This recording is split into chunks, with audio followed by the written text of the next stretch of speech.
वरिष्ठ पीढ़ी के शिवराज जी और युवा पीढ़ी के डॉक्टर मोहन यादव और वीडी शर्मा जी के कामकाज से संतुष्ट हूं। ये मैसेज बहुत साफ दिया है और तारीफ भी की उसकी जाए निश्चित तौर पर। और देखिए, एक तरफ तारीफ लेकिन दूसरी तरफ बीजेपी अलर्ट मोड पर है। वो इसीलिए क्योंकि पहले चरण में जो वोटिंग परसेंटेज गिरा है उसे लेकर एक तरह से अलर्ट भी और थोड़ी सी चिंताएं भी है।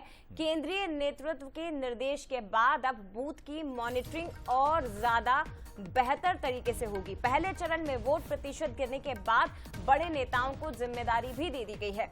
हर एक क्षेत्र में जाने के लिए वरिष्ठ नेताओं को निर्देश मिले हैं, कार्यकर्ताओं को घर घर पहुंचाने के निर्देश मिले हैं और ये कहा गया है कि हर बूथ पर अब आप सक्रिय दिखिए।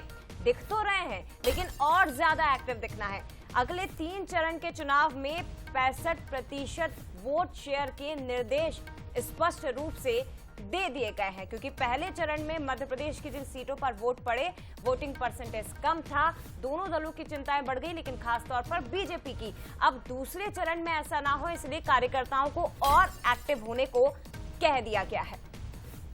बिल्कुल। और जया, इसमें एक मेरी अपनी व्यक्तिगत राय है जिसका किसी राजनीतिक दल से या निर्वाचन आयोग से कोई संबंध नहीं है, बल्कि एक नागरिक के नाते मेरी ये अपेक्षा भी है निर्वाचन आयोग से भी और सभी प्रमुख राजनीतिक दलों से भी कि चुनाव जो हैं अप्रैल मई के बजाय फरवरी मार्च में शिफ्ट होने चाहिए। हालांकि चुनौतियां रहेंगी, कहा जा सकता है फसल की तैयारी है, होली जैसा त्यौहार है, लेकिन उस समय जो टेम्परेचर रहता है, क्योंकि गर्मी में हम सब जानते हैं कि काफ़ी कठिनाइयां होती हैं और एक मनुष्य का जो शरीर बना है वो 40 से अधिक के तापमान में एक अलग तरह की रिएक्शन भी देता है। चिड़चिड़ाहट होती है, बीमारियां होती हैं, परेशानियां होती हैं।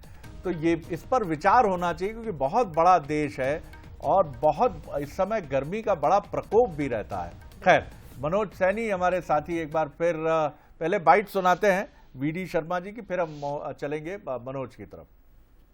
पार्टी का कार्यकर्ता बहुत उत्साहित है, उमंग के साथ काम कर रहा है और अवेयर है इन सारी चीज़ों को लेकर के। इसलिए मैं तो ऐसा मानता हूं कि हमने तो घर घर संपर्क का अभियान अभी इसको और ताकत दी है। मैं जहां पर अपने क्षेत्र में जा रहा हूं वहां पब्लिकली भी जो बात कर रहे हैं वो बीजेपी को वोट मिले वो तो है ही, लेकिन वोट ज़्यादा से ज़्यादा लोग करें ये भी हम अपील कर रहे हैं। तो भाजपा का कार्यकर्ता ताकत से जुटा है।